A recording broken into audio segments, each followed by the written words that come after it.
Você já viu aquele ditado, né? Não adianta nada você pegar uma Ferrari e colocar ela numa estrada de chão. Ou então você pegar um piloto de Fórmula 1 e colocar ele para pilotar um Fusquinha, com todo respeito. Na genética é a mesma coisa. Os estudos foram sendo feitos, os melhoramentos foram acontecendo, mas o produtor também precisa manejar de forma correta e saber extrair o máximo potencial de cada indivíduo dentro da sua propriedade rural.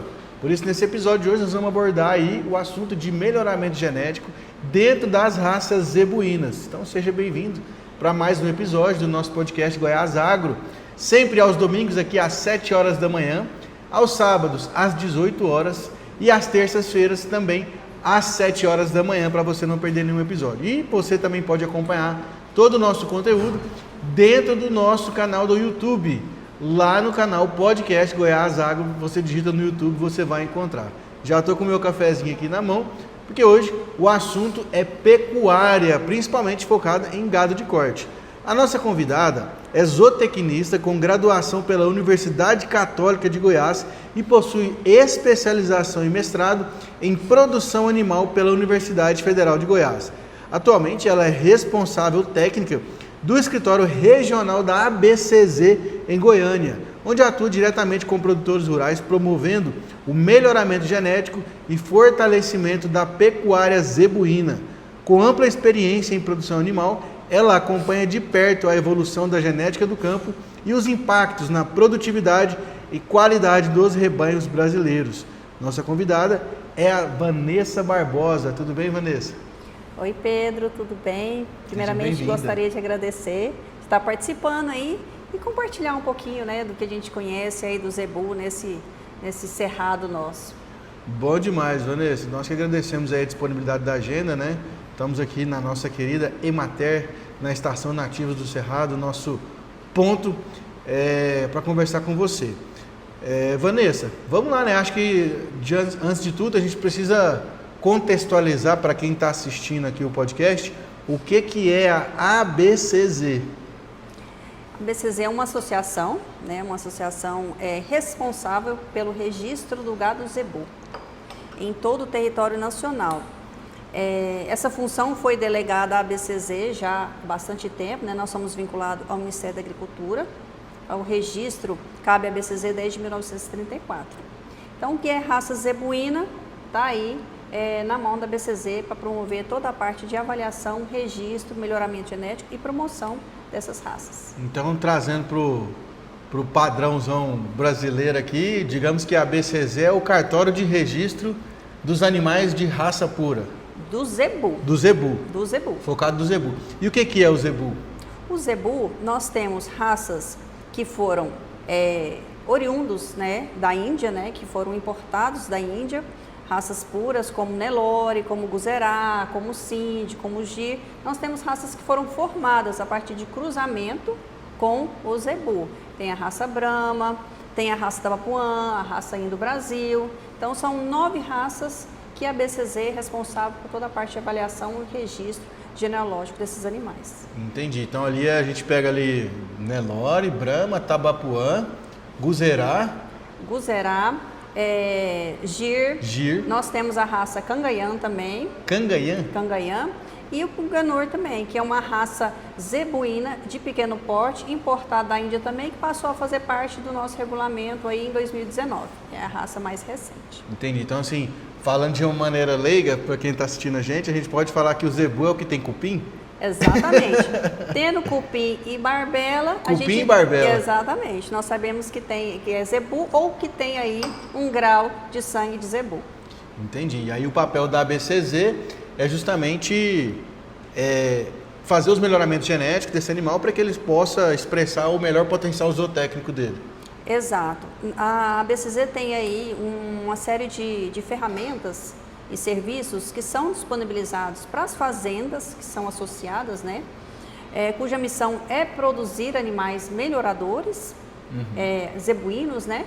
Que vão promover uma melhor produção de carne e leite dos rebanhos de produção. Ah, então não é só carne, leite também engloba o programa.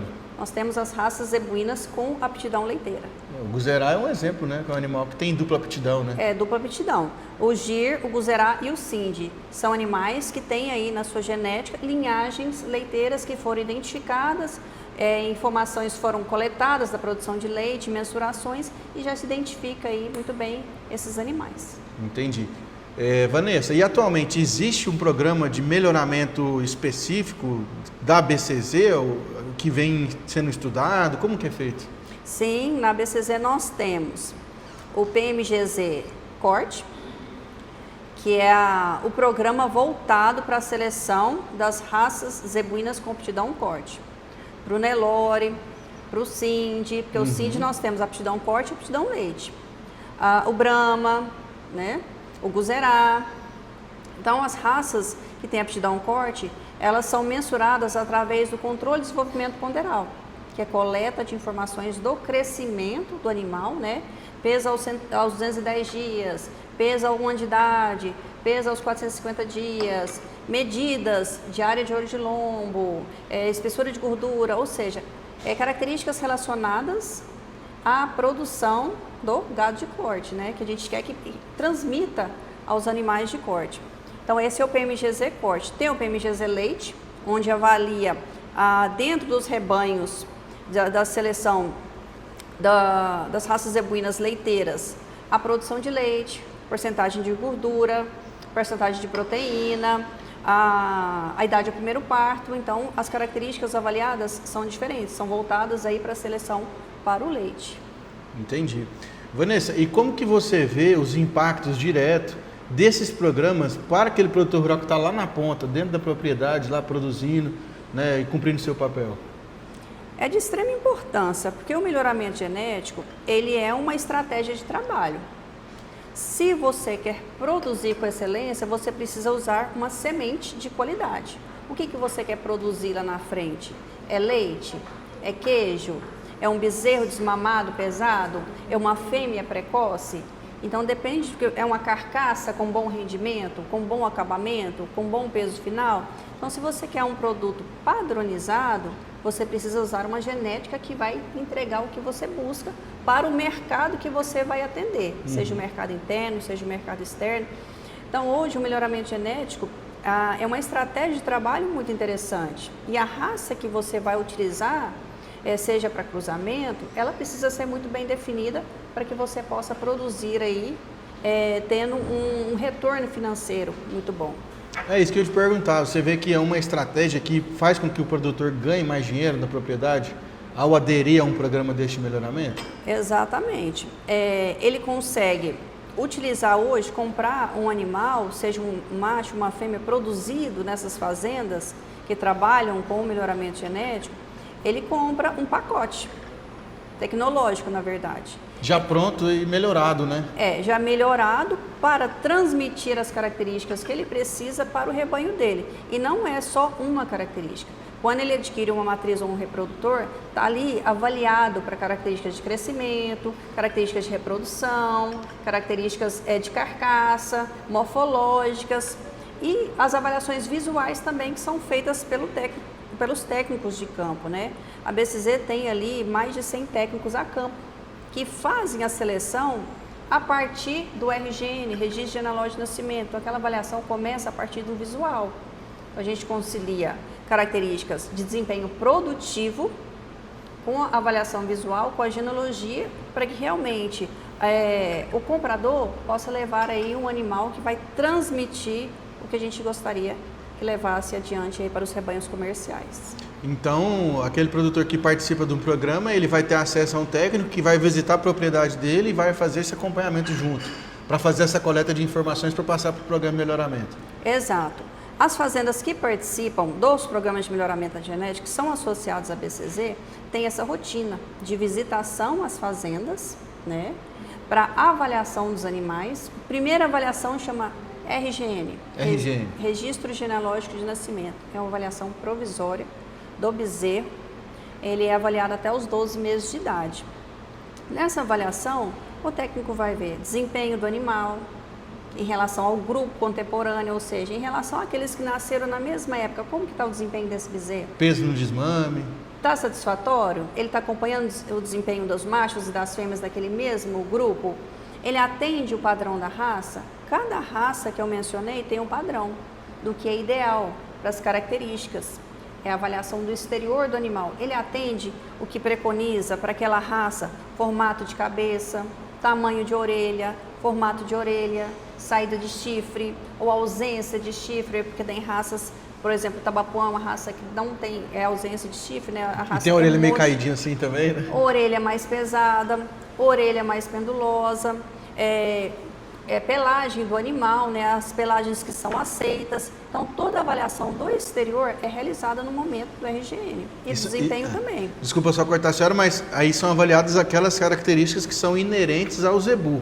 Ao zebu. Especificamente, né? Porque às vezes tem um filhote de tatu com cobra lá no meio lá, que sai um negócio meio misturado. Não, isso aqui não é zebu, não. Aí, pelas características... É exatamente, sem raça definida. Pelas características, o técnico já consegue visualizar que aquele animal não é um animal da raça. Entendi. Ele é um animal mestiço. Então, por exemplo, não é só o produtor chegar lá e falar assim: eu quero registrar esse animal aqui dentro da BCZ. Não é simples assim. Não. Ele tem que ter um histórico. Tem todo o histórico que começa no acasalamento daquela fêmea que vai originar aquele produto. Então, aquela fêmea, ela vai ser analisada individualmente para escolher qual touro que vai complementar aquela fêmea para produzir o melhor bezerro que a gente está buscando aí para o corte ou para o leite. Entendi. E aí essa coleta de dados, Vanessa, ela é feita por técnicos da BCZ? Por técnicos da BCZ e pela fazenda. E pela fazenda também? Essas informações são coletadas de maneira intercalada. Né? A fazenda que participa, eu vou dar exemplo do programa do PMGZ Corte. Ela precisa fazer 4 pesagens anuais, obrigatoriamente. Uma pesagem, pelo menos, tem que ser do técnico da BCZ, porque funciona como uma auditoria e uma orientação, né? Ele presente lá, acompanhando no curral. Presente, coletando as informações. Então, ele vai pesar o animal, além da informação de peso, anotar o sistema de produção, ou seja, o tipo de alimentação e suplementação que aquele animal está recebendo. Ele está a pasto? Qual é o tipo de forrageira?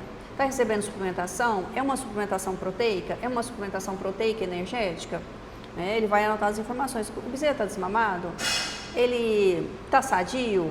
Ele é do mesmo grupo de contemporâneo? Então, ele vai anotar o grupo de manejo, algumas informações que são essenciais para a gente poder definir dentro daquele lote quem são os animais de melhor genética.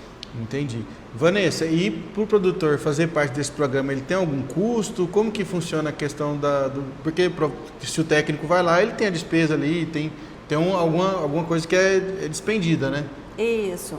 Tem sim. Tem a despesa da visita técnica, mas a visita de coleta de informações, a gente concilia com a visita de avaliação do RGN e do registro definitivo. Então, obrigatoriamente, esses animais precisam receber pelo menos 2 vistorias para receber o registro definitivo, né? Ao longo da vida dele ali. Da vida dele ali. Então, dá para conciliar essas visitas. Já faz parte da rotina ali da fazenda.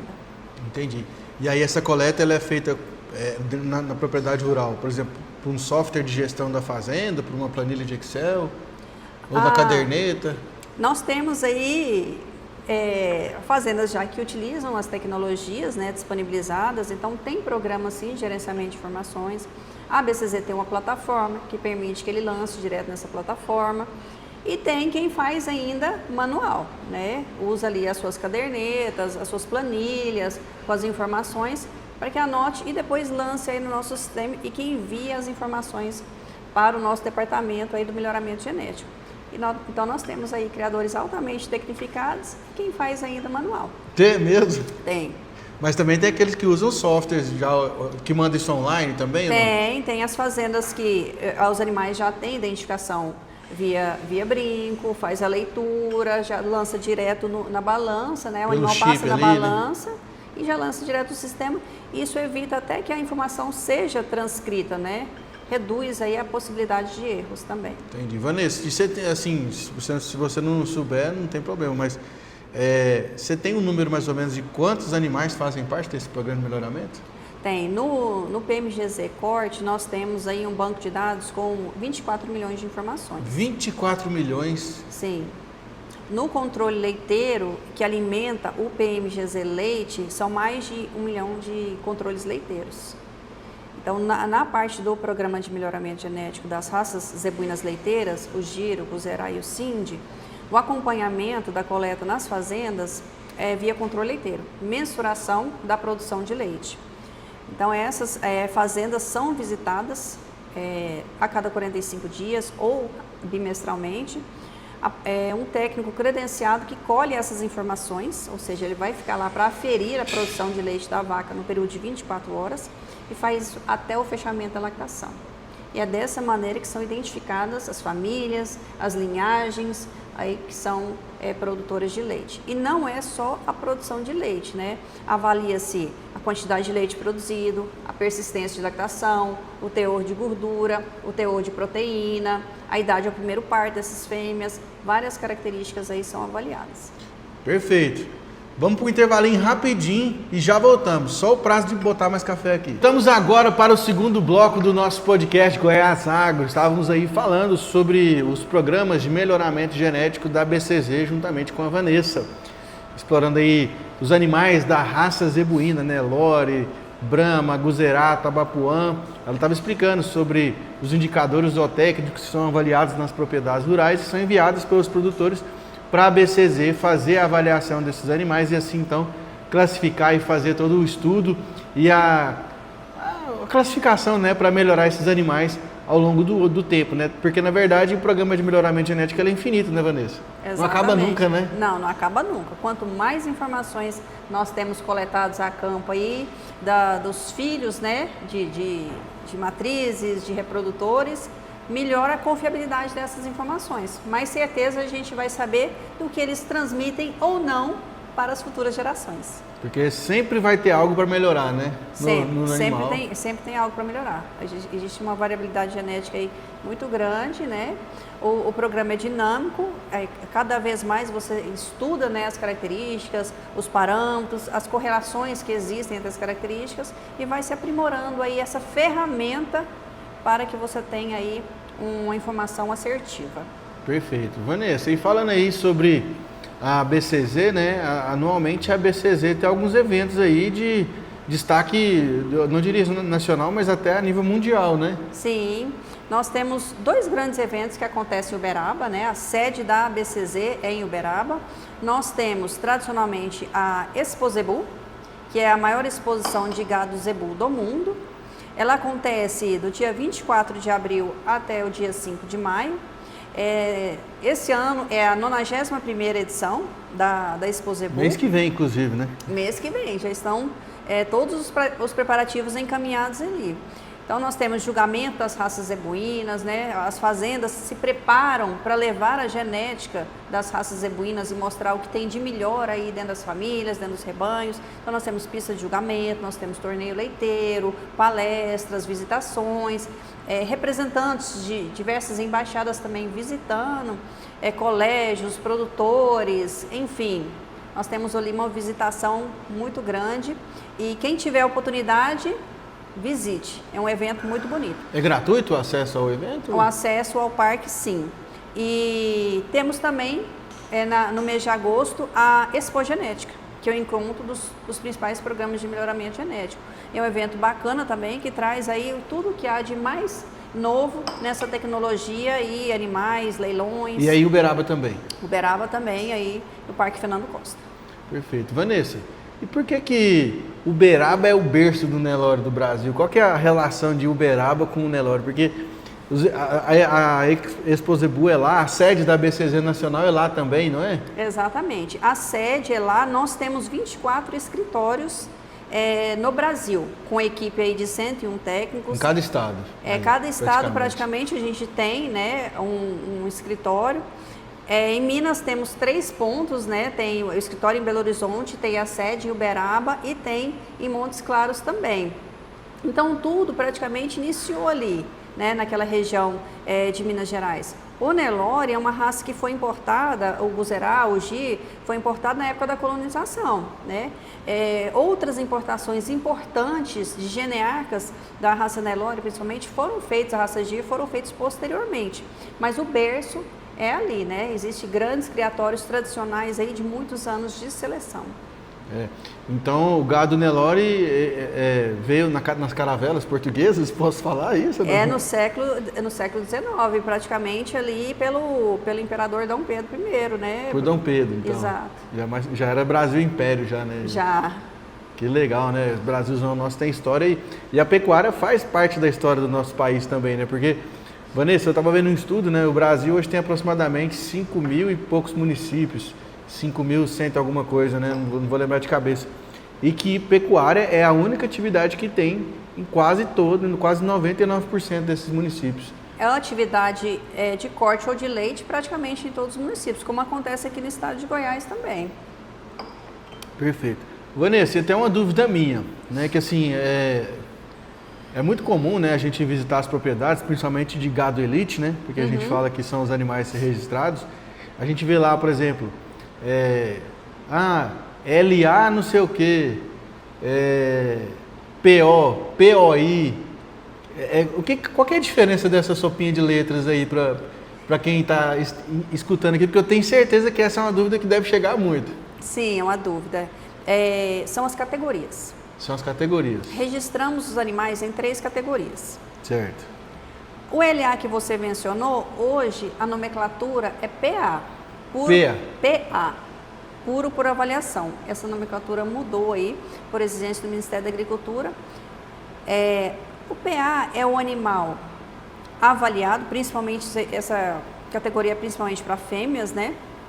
Onde o animal é avaliado por um técnico da BCZ, se enquadra dentro do padrão da raça, ou seja, ele atende o que a gente preconiza para todas as características para enquadrar dentro daquela raça. É Nelore, é Guzerá, é Gir, é Brahma, enfim, é um rebanho que não tem informação ascendente conhecida.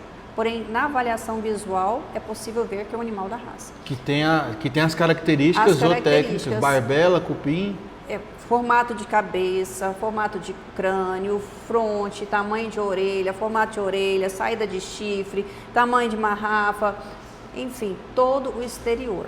Ele atende a uma determinada raça. É um animal da raça Gir. Então, ele vai receber uma identificação de caderneta, uma numeração e vai passar a fazer parte do banco de dados da BCZ, com aquela categoria PA, puro por avaliação. Então, tem a chancela da BCZ, esse animal que não tem genealogia ascendente conhecida. O PC é o puro controlado. Puro controlado. É o produto da fêmea PA acasalada com o touro PO. Puro controlado. Então, ele vai ter ali a informação PO mais paterna PA da PC. Da PC, machos e fêmeas PC. Aquela fêmea PC acasalada com um touro PO já gera produtos machos e fêmeas da categoria PO. Então, o PO tem ali na genealogia, pelo menos, 2 ascendências conhecidas. Então, se você pegar a árvore genealógica do animal, tem ali quem é o pai, quem é o avô paterno, quem é a mãe, quem são os avós. Então, está preenchido ali pelo menos 2 gerações. Significa que o animal é um animal da categoria PO. E o POI? O POI é o importado, né?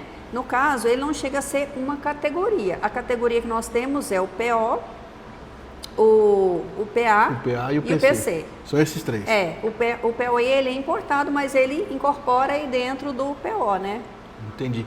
E aí, por exemplo, é comum a gente ouvir nas propriedades rurais assim, né? Você me corrija se eu estiver errado, mas a gente vê lá, por exemplo, esse aqui é voltado, é 3/4, é 3/8, esse aqui é F1, esse aqui é F2. Mas isso não tem nada a ver com um gado de elite. Não, esse aí já são cruzamentos, né? Aí é coisa interna do produtor mesmo, assim. É, coisa interna. Por exemplo, quando você trabalha com leite, suponhamos. Nós temos aí as raças zebuínas melhoradas, né? Adaptadas, com identificação das linhagens, quem são as famílias e as linhagens leiteiras. Então, se o produtor deseja tirar leite, ele vai optar por um cruzamento para leite. Ou ele vai trabalhar com girolando, ou ele vai trabalhar com guzolando, ele vai trabalhar com algum cruzamento que tenha o zebu, porque é o zebu que tem condição de ser mais resistente, mais rústico, mais adaptado e produzir na nossa realidade aqui, né, que são animais criados a pasto, com essas diferenças de sazonalidade, né? Então ali é um animal cruzado, ou ele tem meio sangue de zebu, ou ele tem 3/4, enfim, ele vai ter algum grau de sangue zebu que proporcione uma condição de ele produzir nesse calor que nós temos, nessas condições que nós temos. Então aí a gente está falando de outra coisa, de cruzamento. Mas que tem a participação do zebu, porque 80% aí do nosso rebanho tem a participação do zebu. Vanessa, e qual que você vê que são os erros mais comuns aí que os produtores cometem quando o assunto é genética, né? Porque o produtor rural brasileiro, né, de maneira geral, ele é muito competente de porteira para dentro, para ali desenvolver aquela atividade. E muitos, às vezes, atuam como ali meio com um professor Pardal, inventam as próprias metodologias, os próprios cruzamentos, acasalamentos, né? Qual os erros mais comuns que você vê que o produtor às vezes acha que está fazendo uma coisa certa, mas na verdade ele está dando um passo para trás? No quesito produzir, né? Produzir bezerro, ou produzir carne, ou produzir leite, o primeiro passo é fazer um planejamento, né? É saber onde a fazenda está e o que ela pode melhorar e qual mercado que ela vai atender. Esse é o primeiro passo, planejamento. Uma vez definido o que esse mercado, o que esse produtor vai atender em termos de mercado, era usar uma genética testada e aprovada, adequada para aquele fim. Ou seja, usar realmente um touro PO, uma matriz que foi selecionada para ser uma doadora, né? Um sêmen de um touro que foi avaliado também, que tem uma acurácia aí, para que ele possa ter certeza que vai transmitir o que ele está buscando para a progênie. Porque é muito comum, ainda dentro dos produtores, usar animal sem procedência. Um touro sem procedência. Sem documento. Sem documento, sem nenhum tipo de conhecimento, nem da parte de sanidade desse animal, nem andrológico. O andrológico é o exame que atesta a fertilidade do animal. Então, se o produtor compra um animal comum, que não é de um rebanho que registra, que tem todo um histórico de dados por trás daquela chancela, ele não sabe o que ele está comprando. Ele não sabe o que ele está comprando em termos de genealogia, ele não sabe o que ele está comprando em termos de sanidade, ele não tem um atestado que vai comprovar que aquele animal é fértil. E a gente já tem dados, inclusive de trabalho de universidade, que mostra o quanto nós temos problema de fertilidade nesse gado sem procedência. A Universidade Estadual de São Luís Montes Belos, é só para assim, ilustrar o quanto esse dado é impactante, eles coletaram são 700 touros que foram avaliados sem procedência, 500 coletas via andrológico, 60% inapto. Olha aí. E estão no campo. E trabalhando vendendo, aí, e o produtor vai lá, compra, paga caro num animal desse. Na verdade, ele está usando cabeceira de boiada, que a gente fala, um animal que está destinado ao abate, ou ele compra às vezes um bezerro que está destacando o vizinho, mas são animais comuns. Não é uma genética que foi avaliada. Não é para aquela finalidade. Não é para aquela finalidade. Infelizmente, isso ainda é muito comum. Entendi. E o que o produtor pode fazer para se proteger nesse caso e não ser ludibriado aí por um catireiro aí que vai vender um animal para ele sem procedência? Ele tem que buscar uma fazenda que seja uma fazenda de genética. De procedência. De procedência. Se ele vai usar sêmen, ele tem que ir numa central e buscar. Hoje a informação, ela é pública, né? A tecnologia, ela está acessível para todos. Aqui no estado de Goiás, nós temos 1.100 fazendas produzindo genética. Então, nós temos criatórios grandes aí, e médios e pequenos, produzindo genética em praticamente todos os municípios. Essa informação, ela está acessível na própria BCZ, ela está acessível no nosso aplicativo, que tem um aplicativo que se chama BCZ Mobile, onde ele pode consultar qualquer animal que ele for adquirir, ele coloca ali o número de registro, ele consegue ver se o animal... Puxa a ficha todinha do animal. A genealogia, se esse animal tem o registro definitivo ou não. Nas feiras, com a chancela do Progenética, ele sabe que aquele animal foi avaliado, tem a chancela da BCZ, tem o exame andrológico, tem o exame negativo de brucelose e tuberculose. Então, ele tem que ir num evento que tem a chancela. Perfeito, né? Porque... é comum, né, gente? É igual a senhora falou, né? Você vai numa propriedade, tem ali uma cabeceira de boiada, tem um tourão ali, um boi, que na verdade é um boi, não é um touro, né? Porque tem a diferença, né? O touro é feito para reprodução, né? Exato. E o boi é feito para engordar, né? Engordar. E aí, não, esse aqui é forte, é bonito, é grande, é isso, aquilo, pode botar ele como touro. Aí o produtor compra, aí quando vai fazer o exame andrológico não tem fertilidade, não tem nada. E aí ele acaba gastando 2 vezes, porque ele comprou aquele animal, vai ter que comprar outro, porque aquele ali não vai cumprir a função dele. Então, você que é produtor rural, pede o documento do touro antes de você comprar, pede todas as identificações, entenda se esse animal está em conformidade para que você não seja enganado e você compre realmente um animal de procedência, né? Já quem faz inseminação, acho que corre menos, né? Menos risco, porque para comprar um sêmen de um touro de central, ele vai ter que falar com um veterinário que vai estar muitas vezes ligado aí a determinada genética, né? E vai trazer para o produtor, de fato, sêmen de procedência, né? Que a gente sabe que tem doses de sêmen que vai de R$20 a R$2.000, né? Na verdade, o céu e o limite não tem fim, né? Não tem como precificar. E no próximo bloco eu quero perguntar para a Vanessa também por que tem touro que vale R$10.000 e tem touro que vale R$20 milhões. Eu quero entender por que acontece isso. Então vai lá, pega seu cafezinho, seu pãozinho de queijo e volta com a gente que dentro de 2 minutos nós estamos aqui de volta. Voltando agora para o nosso terceiro bloco do podcast Goiás Agro, né? Para você que está chegando agora, a gente abordou aí os principais tópicos dentro da raça Zebu. Falamos aí sobre os programas de melhoramento genético, sobre como é feita as coletas. Falamos aí sobre animais de procedência, para você que é produtor rural não comprar animais sem procedência, sem documentos, sem as devidas verificações. Falamos aí também mais sobre os graus de sangue, né? Sobre o PA, o PC, o PO e o POI. Então, se você não conseguiu ver esses outros blocos, quer revisitar, pode ir lá no YouTube que o episódio está lá disponível para você acessar no YouTube. E já que você acessou o YouTube, já inscreve no canal, já deixa seu like, comenta, compartilha e manda para todos os seus conhecidos aí que são fãs do agronegócio, assim como nós. Voltando aqui ao terceiro bloco, juntamente com a Vanessa, né, que é aí a responsável técnico do escritório da BCZ, aqui em Goiânia, a gente parou na pergunta de 1 milhão, aliás, até de 20 milhões, né, porque a gente teve uma história famosa aqui em Goiás, que foi a Viatna, que foi a vaca do Nelore Mara Móveis, que foi vendida por mais de 20 milhões de reais.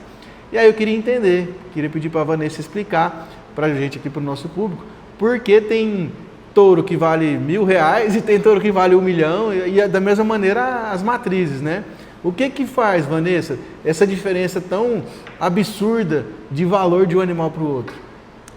Tem aí, dentro desse meio da pecuária seletiva, linhagens, famílias famosas, né?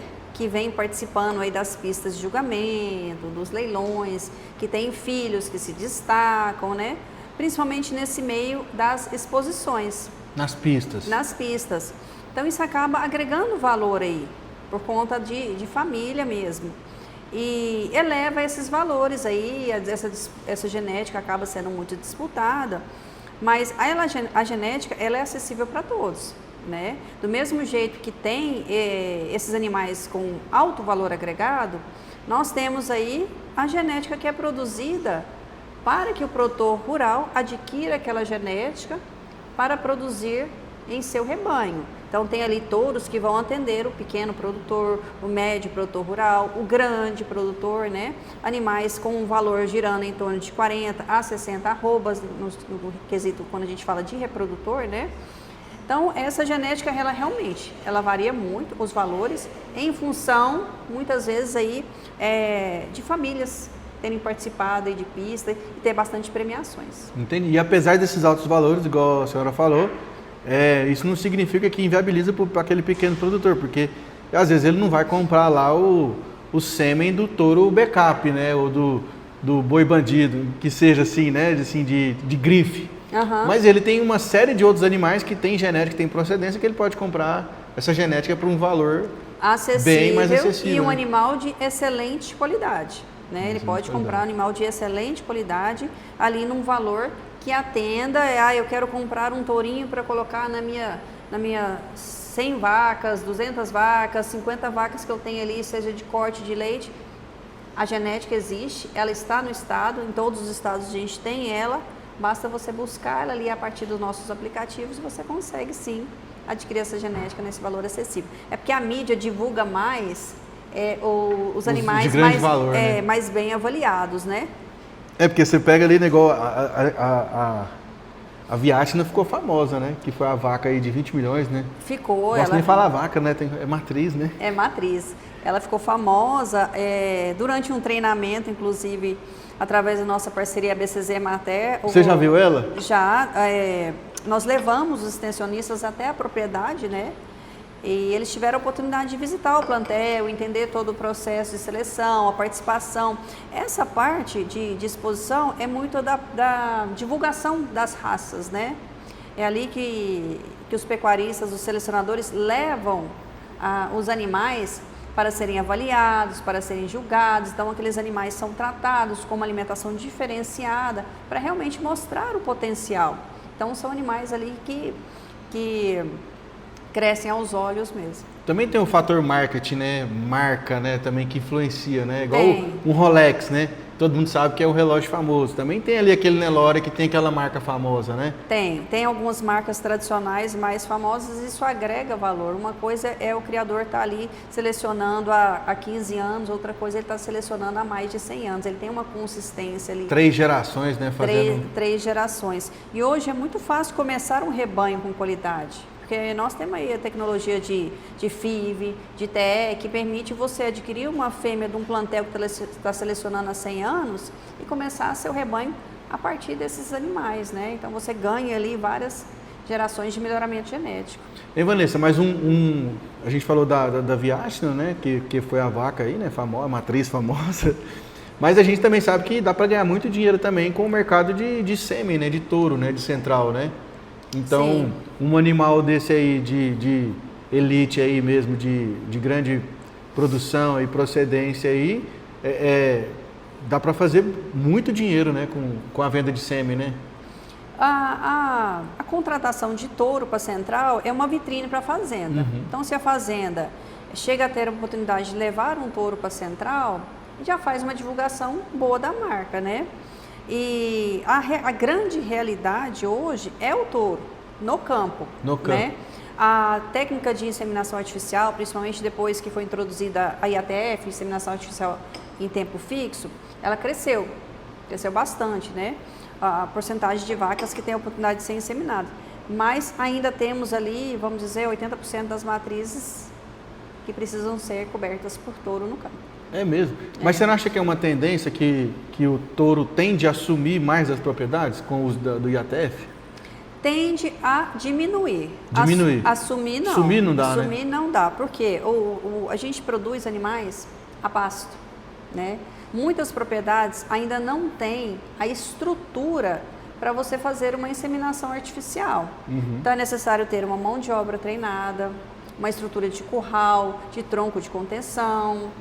Então tem aí alguns requisitos mínimos que são necessários para você trabalhar a inseminação. Então, antes de trabalhar a inseminação, é necessário trabalhar um programa de melhoramento genético dentro da fazenda, que é a identificação individual de matrizes, avaliação de matrizes, coleta de dados para gerar índices, né? Conhecer qual que é o meu peso a desmama, qual que é a minha idade ao primeiro parto do meu rebanho, qual que é o meu intervalo entre partos, onde eu posso melhorar, que potencial esse município tem, essas propriedades, onde a gente pode chegar com melhoramento genético, para depois passar para o próximo passo, o que usar, se é touro, se é inseminação.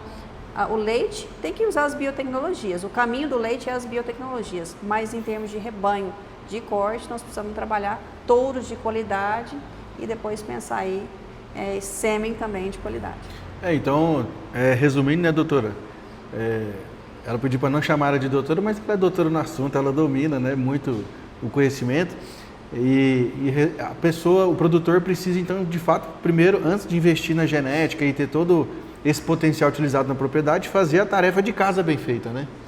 Porque não adianta nada ele trazer uma máquina dessa, né, um animal de altíssima tecnologia embarcada nele, por todos os processos que ele passou, se ele não tem uma estrutura mínima, né, para receber esse animal, né, um curral de qualidade, água bem distribuída, limpa, acessível para os animais, né, Vanessa? No caso se ele produz, ele precisa de um touro, né? A questão da inseminação artificial que vai requerer um pouco mais de estrutura, requer mais estrutura e mão de obra qualificada. Agora, se ele produz, ele tem que utilizar um touro melhorador. Isso é um fato. Porque senão ele vai ficar, não vai melhorar o rebanho dele, né? Vai ficar sempre na mesma média ali, né? E a genética, ela é a longo prazo e ela é definitiva. Então, eu preciso melhorar meu pasto? O pasto você faz um planejamento, planta agora, na próxima safra você tem pasto. A genética não, você vai colocar um touro, vai emprenhar as vacas, vai esperar 9 meses, vai desmamar o bezerro, mais 7 meses, para aí sim você comercializar aquele bezerro desmamado e ter o retorno. Então a genética precisa começar ontem. É isso que eu ia perguntar. Aquele produtor que quer começar um rebanho de elite, né, para registrado certinho, para comercializar a genética de fato, que ele precisa? Quais são os primeiros passos que ele precisa fazer? Quem quer produzir genética, o primeiro passo é procurar a associação, fazer o cadastro. Porque a partir desse momento, todos os eventos que acontecem na fazenda, eles precisam ser escriturados, né, através de uma escrituração zootécnica organizada e encaminhados para o nosso banco de dados. Então, todas as coberturas que aquelas matrizes vão receber, todos os nascimentos, o bezerro nasce, tem ali a exata data de nascimento, quem é a mãe, peso ao nascer, a pelagem daquele bezerro, qual que foi o acasalamento, ou seja, o pai que deu origem àquele produto. Então começa-se um rastreio todo de informação. Então ele precisa participar aí da associação. E a partir desse momento ele começa um trabalho aí de seleção, buscando o melhoramento dos animais que ele vai produzir, né, a partir de um acasalamento, a partir de identificação, seleção e descarte. Ele vai descartar do rebanho que não está produzindo de maneira satisfatória e colocar aí touros que vão trazer as características produtivas que ele está buscando. Entendi. E aí é um processo infinito, né? Como a gente falou, porque é um processo infinito. A cada geração que passa, alguma coisinha precisa ir sendo corrigida, né, Vanessa? E aí o produtor vai obtendo êxito, vai ficando conhecido no mercado, até chegar numa vaca de 20 milhões, né? Para vender uma vaca ou um touro de altíssimo valor agregado. Vanessa, e você, zootecnista, como é que você foi parar no agro, com gado de elite? Como é que foi essa trajetória? Bom, eu costumo dizer, quem me pergunta, que eu acho que eu sou zootecnista desde criança.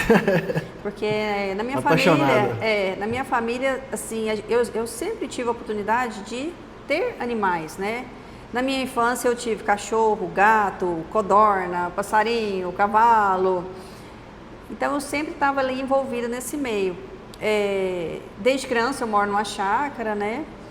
E optei por fazer a faculdade de zootecnia por conta disso aí. Eu sempre tive essa paixão aí por criação. Não venho de uma família que tem fazenda, né? E dentro da zootecnia, logo no início eu comecei a buscar estágios já dentro da zootecnia, na área de qualidade do solo. Então eu fiz estágio, eu falei, vamos entender o solo, o pasto e a parte de bovinos, para eu ver qual que seria a área, né, que eu iria trabalhar. Então eu fiz estágio na Solocria, que faz análise de solo. Na Solocria, análise de solo. Eu fiz um estágio na Embrapa, na área do melhoramento genético. Arroz e feijão aqui? Arroz e feijão. Eu fiz um estágio. Eu entrei na faculdade em 1997, em 1998 eu já estava fazendo estágio na Embrapa. Olha só. Eu tive a oportunidade ali com pesquisadores aí de renome na área de melhoramento e na área de integração lavoura e pecuária. Eu não vou citar todos aqui para não ser injusto, foram vários que participaram aí da trajetória. E eu tive a oportunidade de ver o quanto é possível produzir, né? Com eficiência, com sustentabilidade, com o zebu melhorado. Então eu falei assim, não, é nessa área que eu quero trabalhar. Eu fiz minha graduação, meu mestrado na Embrapa e na primeira oportunidade no concurso da BCZ eu prestei. A BCZ é concurso? Lá é concurso? Para a área técnica sim. Para a área técnica sim. Então 1º de abril de 2008 entrei na BCZ. Mas não é um órgão público a BCZ ou não? A BCZ é vinculada ao Ministério da Agricultura, né? Só a parte dos técnicos que o processo seletivo ele é via concurso, né? Entendi. Aí você foi, bateu uma carroceria aí, visitou umas propriedades aí. Aí eu fui para Minas Gerais. Uberaba? Para a gerência do escritório de Belo Horizonte. Fiquei lá 5 anos e numa oportunidade me ofereceram o escritório de Goiânia e eu voltei para Goiânia. Oh, coisa boa, isso achou bom. Eu estou aqui em Goiânia desde 2011. Mas você é daqui? Praticamente sou daqui, né? Nascida e criada? Não nasci aqui, mas eu fui criada em Goiânia. Entendi. Nossa, Vanessa, mas é um legado, né? Porque são 91 anos de história, né? A BCZ. A BCZ tem mais de 100 anos. A Expo Zebu, que nós estamos na 91ª edição, mas a BCZ tem mais de 100 anos. E olhando todo esse passado, como que você enxerga o futuro da pecuária e do melhoramento genético? O melhoramento genético é o futuro, né? Tudo que você vai produzir, não só na área de bovino, mas aves, suíno, piscicultura, grãos, o melhoramento genético está em tudo. Não tem jeito. Não tem jeito. É uma estratégia inteligente para produzir, é trabalhar com o melhoramento genético. E nós sabemos que o zebu é o caminho para as nossas condições aqui nos trópicos, né? E nós já temos animais que mostram aí alto valor produtivo. Tanto do zebu corte como do zebu leite, nós temos essas opções, né? O Nelore tem variabilidade genética, já se mostrou um animal muito produtivo para as características de importância econômica. Por exemplo, eu vou te dar um exemplo na parte do corte, né? A BCZ tem o PMGZ carne também. Você me perguntou os programas de melhoramento genético da BCZ. A BCZ tem o PMGZ comercial voltado para rebanhos comerciais e tem o PMGZ carne também, onde acompanha dados de abate de animais oriundos de touro PO, que nos mostrou que esses rebanhos que trabalham com genética de animais melhoradores têm mais rendimento de carcaça, idade mais precoce ao abate. Teve um dos abates que foram apresentados no PMGZ Carne ano passado, onde as informações são monitoradas, a paternidade ela é comprovada através de genômica, onde o lote foi abatido com 22 meses e 29 arrobas, ou seja, 9 arrobas a mais do que tradicionalmente se abate, na média aqui, né? E a média de abate são 30 meses. Esse lote foi abatido com 22. Com 22, aí, ganho financeiro do produtor. E nós temos casos onde os animais foram abatidos aí com 17 meses, com acabamento, com a metade da idade, o mesmo peso que tradicionalmente se abate. Então o caminho é o melhoramento genético, tanto para o corte como para o leite. Show de bola, Vanessa. Muito obrigado por sua presença aqui com a gente. Foi Pedro, ótimo. Eu que agradeço, viu, a oportunidade de estar aqui e compartilhar um pouquinho desse potencial do nosso zebu e levar mais aí informações para o produtor. Perfeito. Obrigado você que assistiu mais esse episódio do nosso podcast Goiás Agro. Todos os domingos aqui às 7 horas da manhã com você e no YouTube sempre que você quiser. Acesse lá, inscreve no canal, segue o nosso perfil nas redes sociais, @podcast Goiás Agro. Fechou? Bora pro próximo.